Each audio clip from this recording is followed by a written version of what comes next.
High বন্ধুরা, সিজিতার কিচেনে আপনাদের সবাইকে স্বাগত। আজকে হবে চাদা মাছ দিয়ে পাঁচমিশালি সবজি দিয়ে তরকারি। ফার্স্টে মাছটাকে নুন হলুদ দিয়ে ম্যারিনেট করে ভেজে নেব। মাছটাকে ভেজে নেব। এরপর ফোড়নে দিতে হবে কালো জিরে, পেঁয়াজ, লঙ্কা।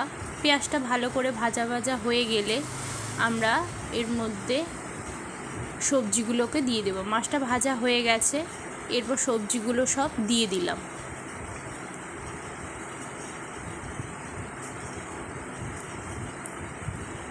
এরপর পরিমাণ মতন নুন, হলুদ গুঁড়ো দিয়ে ভালো করে সবজিগুলো ভেজে নিতে হবে।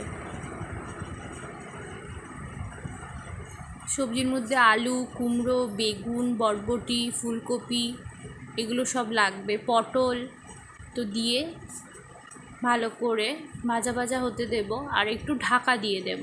ঢাকাটা দিয়ে দিলে সবজিটা ভালো করে সিদ্ধ হয়ে যাবে। সবজিগুলো তো ভালো করে সিদ্ধ হয়ে গেছে। এরপর ভাজা মাছটা যেটা রেখেছিলাম সেটা দিয়ে দেব। দিয়ে ভালো করে নাড়াচাড়া করে নেব।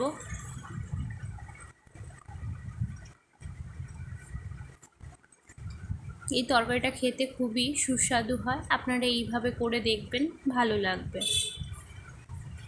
ভালো করে নেড়ে চেড়ে নিচ্ছি।